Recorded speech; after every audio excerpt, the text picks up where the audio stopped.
Paski, kay Danny at kay Willie Juan Pinoy. Talakayan, nakikinig ang buong sambayanan Pinoy. Talakayan, kay Paski, kay Danny at kay Willie Juan Pinoy. Talakayan, nakikinig ang buong sambayanan. Simula alas 4 hanggang alas 5.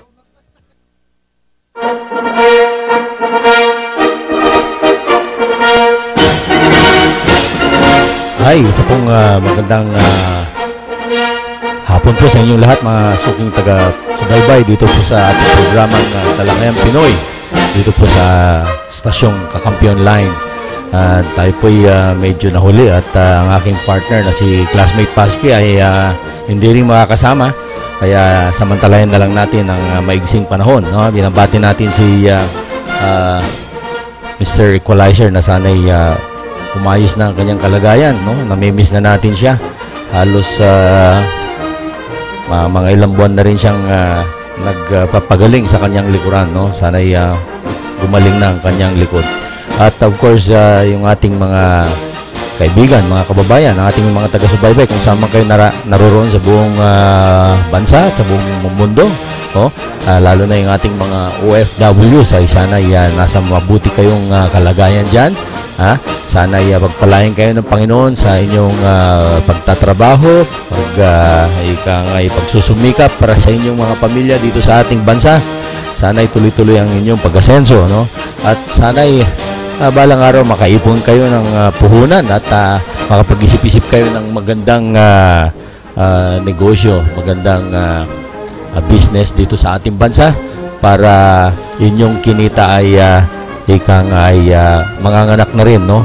At tandaan po natin na pag negosyo po ang ating tinayo ay makakatulong to sa ating kabuhayan, sa ating pamilya, sa ating bansa pati, no? At of course sa inyong sarili, no? Yung ating hanap buhay, ating trabaho ay kikita lang tayo dyan pag pumapasok tayo.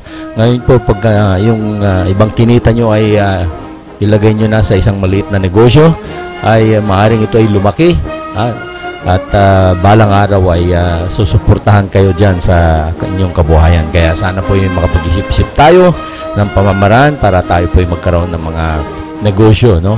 Meron isa kong kaibigan na OFW, nakapag-ipon-ipon, nagtayo siya ng mga paupahan niya, mga maliliit na studio type units, dahil yung kanyang lugar ay hindi naman kalayuan sa mga mall, no? Sa mga commercial center. At yun, nilagay niya yun, mga ilang pintuan lang yun, pero ngayon ay nagdudulot na sa kanya ng kita, oh?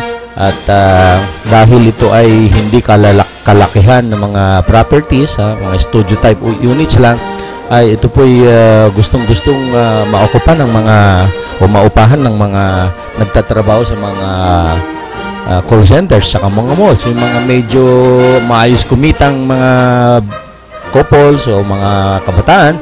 At nagsisimula sila na napakalayong pinanggagalingan nilang mga probinsya. Palagay natin galing pa sila ng mga Laguna, Cavite, Quezon, Bulacan, o Pampanga, o Nueva Ecija, no? Kesa naman lagi silang bumiyahe, ay mas maganda mangupahan sila ng malapit dyan. Kaya yun po, maganda pong pagkakitaan yung itong mga paupahan, no? Kaya kung meron man kayong mga naipon na, ay maaring gamitin nyo na para pagpatayo dyan, para balang araw ay makakatulong sa inyong kabuhayan. At of course, pagpatuloy tayo, naku, dami pong mga mainit na balita sa mga nagdaang araw at linggo. At syempre, nauna na rito yung ginanap na mga palit-bise na mga demonstrasyon, o rally ng mga supporters ni Pangulong Duterte. Kahapon nandyan po sila sa Luneta. At sa social media, nakita rin natin, meron ding grupo sa London na mga pro-DDS, pro-Duterte supporters. At ayun, nagtulong-tulong din sila, nagbangayan din sila para may palabas nila ang kanilang mga saloobin tungkol dito sa kaso ni Vice President Leni. Nako, lahat po ng mga kaguluhan nito kasi imbes na moving forward tayo as a country, nandyan tayo sa mga politika, hindi nawawala sa focus ang ating mga mambabatas, no? Nawawala sa mga pagbalangkas ng mga batas, para mapabuti ang ating ekonomiya, no? Dapat ito yung mga sikasuhin kasi nauuna pa kasi pamumulitika. Dapat ay tulungan na lang sana sa direksyon ng makakabuti sa ating gobyerno. Nandun pa sila sa kontra-kontra, kaya tuloy nagdubunga ito ng mga kung anong mga divisiveness. Ayan po. Nako, good news. Punta tayo sa good news. Meron po tayong nakalap na balita na ang San Miguel Corporation, isa sa pinakamalaking kumpanya, business conglomerate sa ating bansa, San Miguel Corporation. Ito po yung gumagawa ng San Miguel Beer, at mga iba pang produkto. At alam nyo naman na itong San Miguel Corporation ay nandyan na siya sa pag-aari ng Petron, yung itong gasolina, gasoline dealer o manufacturer, refiner, kasi sa kanila na majority control ng Petron refinery dyan sa Bataan. Na siya rin po ay nandyan na rin sa power generation, nandyan na rin po siya sa mga infrastructure. Ito pong connection ng NLEX tsaka SLEX ay sila po yung major contractor niyan. At alam ko pati itong NAIAX, no? NAIA Expressway, sila rin ang major na contractor. Malakas kumita po itong Petron. Ngayon, ang magandang balita po, ito ay naglagak na naman ng malaking halaga para sa expansion ng kanilang refinery sa Bataan, no? At ibig sabihin talagang nakikita pa rin ng San Miguel, no? Ang presidente rito at CEO ay si Mr. Ramon Ang, no? At nakikita niya na tuloy-tuloy pa rin ang ating automotive industry pag-advance, no? Hindi pa niya masyadong nakita na papunta tayo sa electronic vehicles, no? Kundi ang ipuputap na niya ay mga charging station ng mga sasakyan, no? Medyo malayo pa tayo doon. At ang isa pang magandang balita ay magtatayo din sila ng itong tinatawag na tidal power plant. Palagay ko dito niya ilalagay ito sa bandang Bataan, sa Petron siguro, no? Diyan sa may Limay. Tidal, ibig sabihin itong power plant na ito ay gagamitin niya yung pagtaas at pagbaba ng tubig dagat. So maganda rin itong proyekto nito kasi wala pong fuel ito, no? At marami pa silang pinaplanong mga tandaan natin itong San Miguel ay tuloy-tuloy siya sa pag-suporta sa ekonomiya ng ating bansa. Yun, nakita natin ang plano pa ni Mr. Ramon Ang, may magtayo siya ng steel plant. Tandaan natin ang isang bansa na walang steel plant ay hindi makakapunta sa industrialization, no? Kung i-import mo lahat ng bakal mo sa ibang bansa, yung steel, ito yung matigas na bakal na ginagamit sa paggawa ng mga tools, no? Paggawa ng mga makina ng sasakyan, paggawa ng mga makinarya para sa manufacturing. Pag wala ka po nito ay hindi ka po aangat, hindi aangat ang ekonomiya natin. Makikita natin na itong mga bansa na Japan, itong Germany, of course America nandyan na matagal, at itong Korea, kaya po sila angat sa paggawa ng mga sasakyan, no? Mga produktong sasakyan ay dahil sa meron silang very advanced steel industry. Tayo po ang nangyari, yung dati nating National Steel Corporation ay privatize, ipinagbebenta sa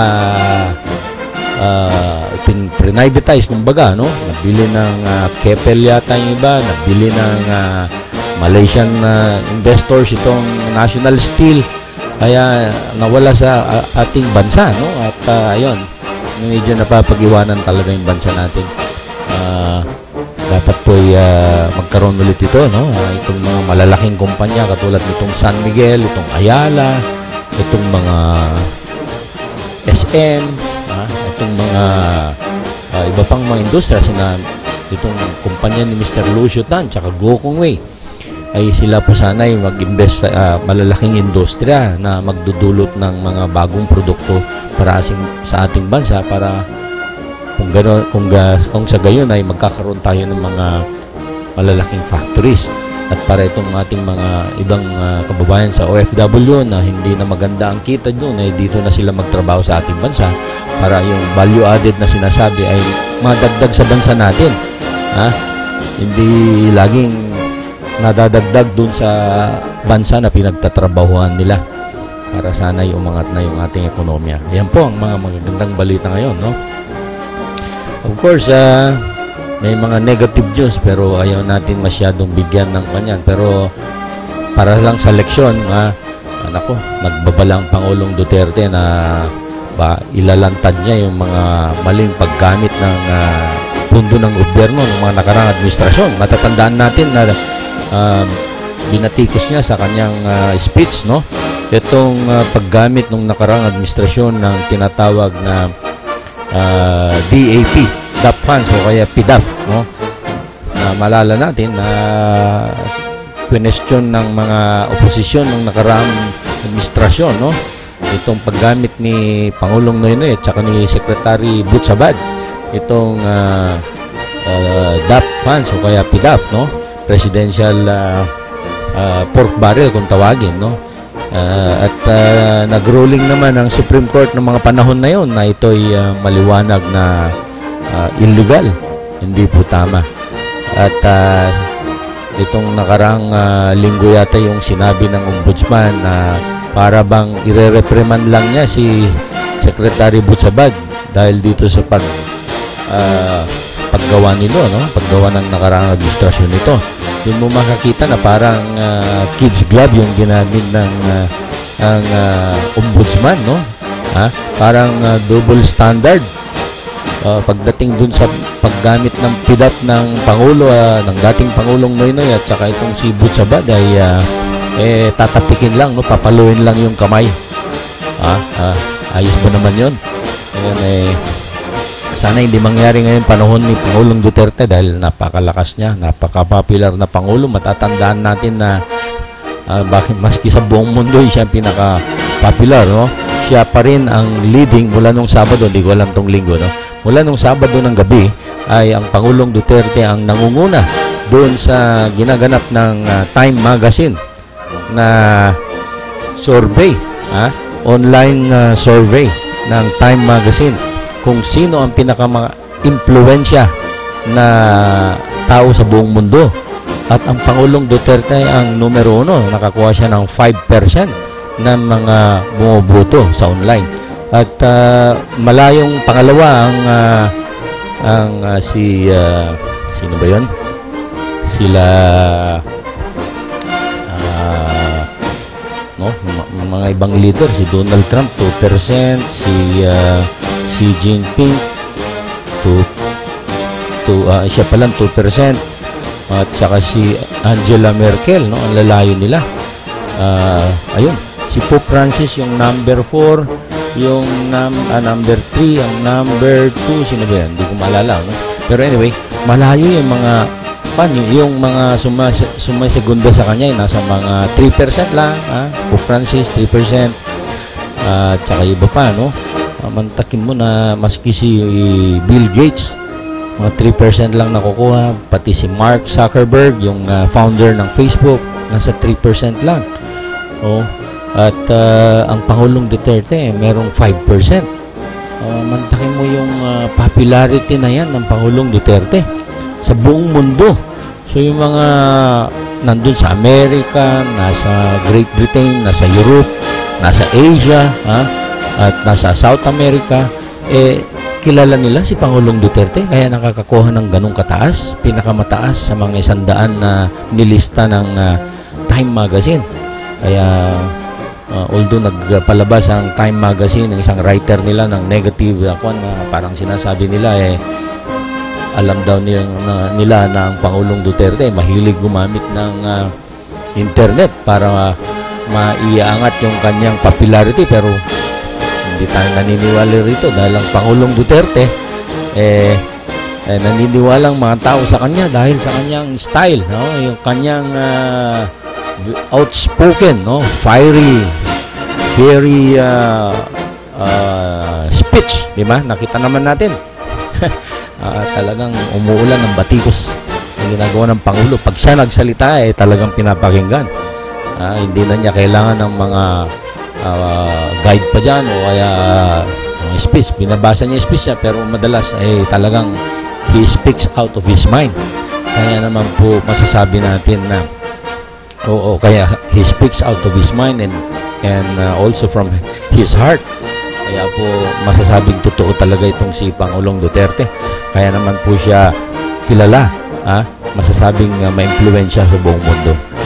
Nako, yan po ang isang magandang balita ng Pangulong Duterte ay pinaka number 1 sa survey ng Time Magazine as the most influential leader or person in the world. Di ba antindi niyan? Wala pang nakakuhang iba niyan, no? Okay.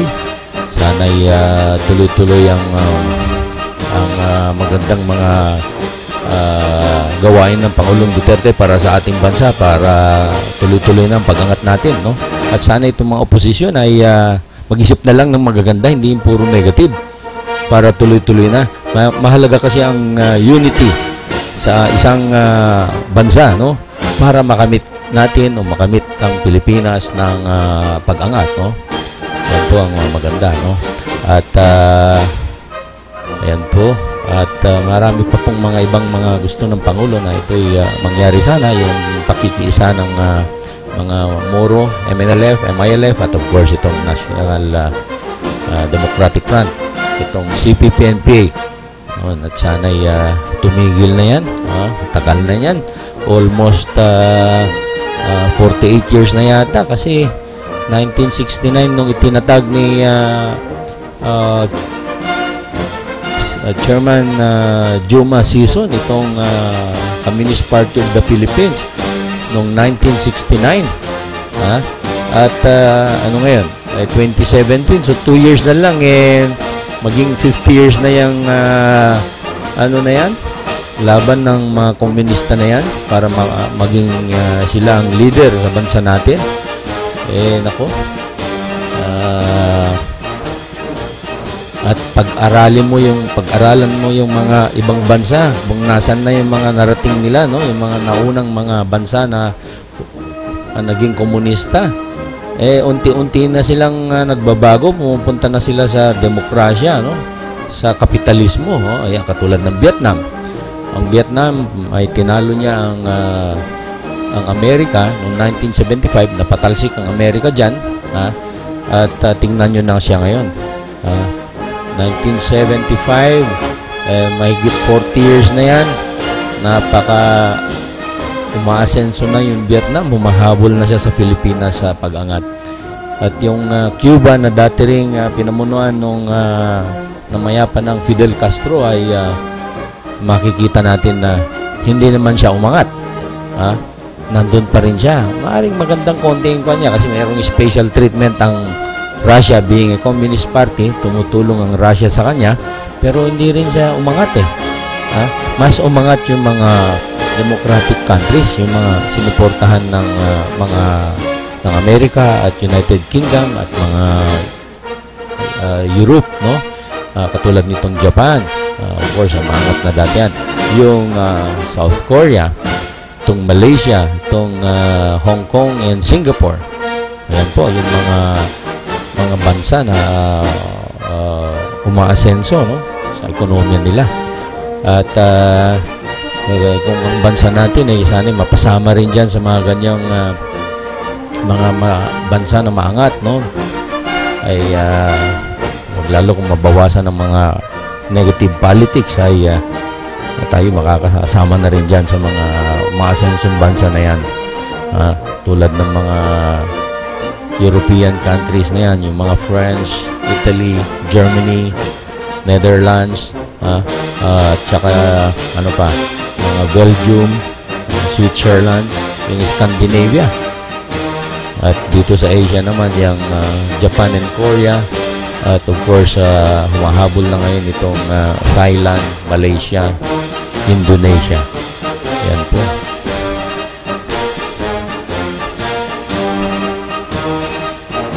Okay, so punta tayo sa ang ating advocacy. Alam niyo po na pwede natin pong dagdagan yung solar panels. Kung kayo po yung maglagay ng mga solar panels sa inyong mga bubong, ay pwede rin kayong maglagay ng mga wind turbines, no? Ito pong wind turbines na mga hindi naman kalakihan ay pwedeng ilagay sa bubong, lalo na kung nandun ka sa mga medyo mahangin na mga lugar, no? Kung hindi kaya kung ang iyong ibabaw ng bahay ay medyo nasa mataas na, kunyari nasa second level, third level o kaya fourth level, no? Ay maganda po maglagay nitong mga wind turbines, no? Meron pong binebenta ng mga wind turbines mula sa mga manufacturers sa China at saka ibang bansa na affordable. At yung pong kapasidad 1,000 watts, may 800 watts, may 600 watts. Pag inilagay po nyo sa bubong nyo to ay maski gabi ay pwede nang mag-generate ng kuryente ito, no? Ang gagawin lang ay maglagay ng baterya para yung kuryente na mag-generate nitong mga wind turbines ay mapunta sa battery, at mula sa baterya naman ay i-invert mo siya, convert mo siya mula direct current mula sa baterya at gagawin mo alternating current para maging 60 Hz siya, kapareho ng kuryente ng ating ginagamit sa ating mga bahay, no? At siyempre kung meron kang solar panel, papunta sa baterya yung enerhiya, meron ka rin galing sa wind turbines na maliliit, papunta rin sa baterya. So madaling sabi, sa araw nanggagaling sa solar panel ang kuryente mo, at sa gabi naman o panahon na mahangin, kasi yung hangin na maski gabi meron yan may tumatakbong hangin, katulad yung mga wind turbines sa Ilocos, saka sa Tanay, saka sa Katiklan, no? Saka sa Guimaras Island. So ito po'y makakatulong ng almost 24 hours na enerhiya, basta ito ilagay mo lang sa mga baterya, no? Yan po ang nakikita natin na pupuntahan ng mga sistema natin, no, sa buong mundo. Yung mga naunang bansa napupunta na sila sa ganyang sistema, magmumula sa self-generation, no, mula sa na manggagaling sa solar panel sa bubong at saka wind turbines na nakalagay sa mga bubong. Okay, so sana buksan ng mga power companies itong pagkikip nila sa net metering, no?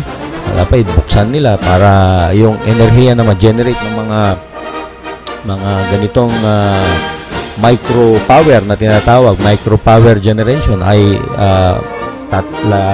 magfo-flow na lang, pwedeng lumabas sa kanila, papunta sa kanila, pwedeng pumasok, no? Basta yung metro reversible sana. Yun lang po sanang magandang gawin, no? Yung metro gawing reversible. Mula ko kasi nung pumasok itong Renewable Energy Act of 2008, pinalitan na ng mga power companies yung kanilang mga electrical meters, ginawa nilang unidirectional. Yan po hindi maganda, kasi dahil ginawang unidirectional, pag nag-export ka ng kuryente mo galing sa solar panel mo o galing sa yung wind turbine palabas, papunta sa kanya, ikaw pa magbabayad. Mapupersa kang mag-apply ng net metering. Doon sa kanila, napakamahal naman ang charges nila. Samantalang halos wala namang problema yan, kasi itong mga inverter na ginagawa na power inverter, DC to AC inverter na inimbento ng mga Germans ay almost perfect na po ito. Marami na hong protection, no? Ibig sabihin, nagsisynchronize siya sarili niya dun sa kuryente ni Meralco. Ganun po kagaling yung inverter na yan, yung tinatawag na grid tie inverter. Kayang-kaya niyang basahin kung anong frequency ang power ng grid, yung galing kay Meralco o kung utility company yan, babasahin niya, at ngayon yung kanyang output power na manggagaling sa kanya mula sa DC, kinonvert niya sa AC, ay ipapareho niya dyan bago niya ikabit. At kung meron namang aberya ang grid, halimbawa nagkaroon ng brownout, no, o blackout, o kaya nagkaroon ng short circuit, yun po, pagka nag-short circuit po yung mga linya ng power, ay magtitrip po yung breaker, mawawala ng power, kaya po nagkaka-brownout o mag-blackout. Ayun, pag nag-brown, pwede rin po na akong mag-maintain si Meralco, yung mga linemen niya, may papalitan na transformer, may sirang linya, o may papalitan poste dahil tutumba na, pinapatay po nila yung power. So, pag nawala po yung power sa lugar mo, automatic din naman itong grid tie inverter na mamatay. Kasi hindi po pwedeng ito ay tuloy pang aandar habang patay na yung power ni Meralco. Eh baka po makuryente yung mga lineman o mga technician ng Meralco na magpapalit ng kanilang mga system, no? Poste o linya o transformer kaya, whatever, no? So, ganun po yung safety nito. Automatic po ito, yung mga inverter na ito. Kaya po sana ipalitan ng mga utility yung kanilang sistema. Gawin na lang nilang bidirectional, no? Pagka gumagamit ng kuryente, papasok yung magre-record siya. Pero kung palabas ang kuryente papunta sa kanya sa tanghali, dahil meron kang production mula sa solar panel mo, lalabas mapunta sa kanya, ay magre-reverse lang siya. O in other words, bidirectional, no? Pwedeng papasok, pwedeng palabas yung sinusukat ng mga metro. Parang yung mga sinaunang mga metro na may umiikot pa. Yun po sana magandang mangyari, no? Alisin na nila yung mga pahirap na yan ng mga net metering. Kasi yan po yung nagpapahirap sa ating mga babayan. Itong mga may pera na naglalagay ng kanilang solar system o inverters ay naglalagay tuloy ng mga independent na sistema. Naglalagay ng sariling baterya at hindi nila sineshare yung kuryente nila sa grid. Yun pong di maganda eh. Kasi yun, dadami yung tatransfer sa independent operation, hindi nakikonekta sa grid. Mas maganda po na interconnected with the grid para po yung sobrang enerhiya mula sa ating mga solar panels ay pupunta po sa kanila. Pwede pong mapakinabangan ng ibang customer ng Meralco yan, ng utility company. Ganun po sana maganda gawin dyan. Okay, so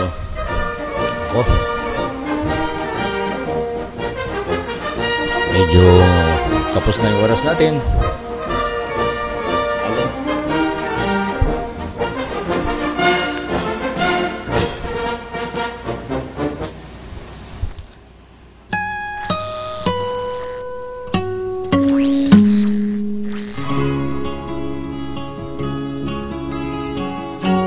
At natapos naman po ang kakataon na paglingkod.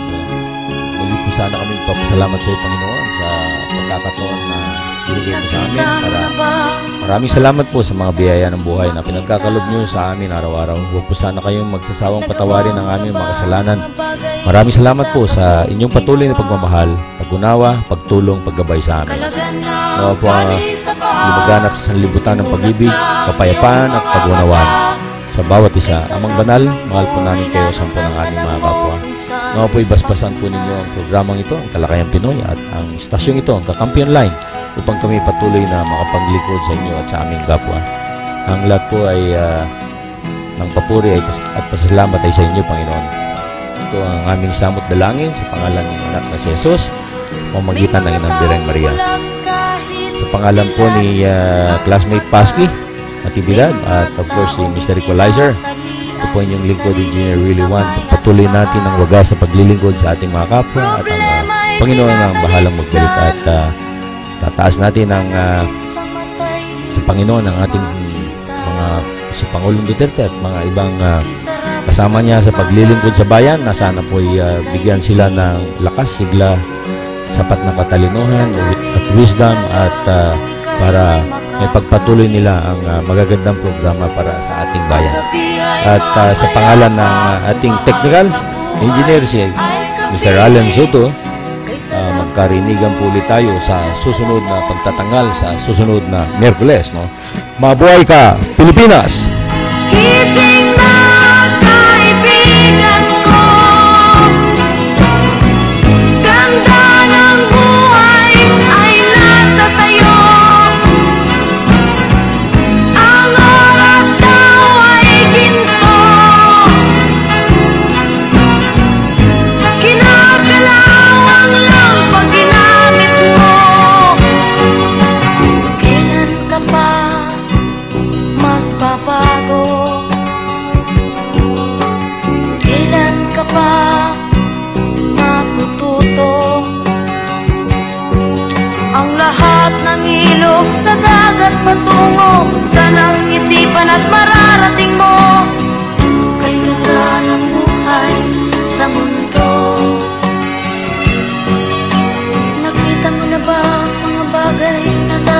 makita. Nagawa mo na ba ang mga bagay na dapat mong ginawa? Kalagan ng tali sa paa, imulat ng iyong mga mata. Kay sarap ng buhay lalo na't alam mo kung saan papunta. Kay sarap ng buhay lalo na't alam mo kung saan papunta.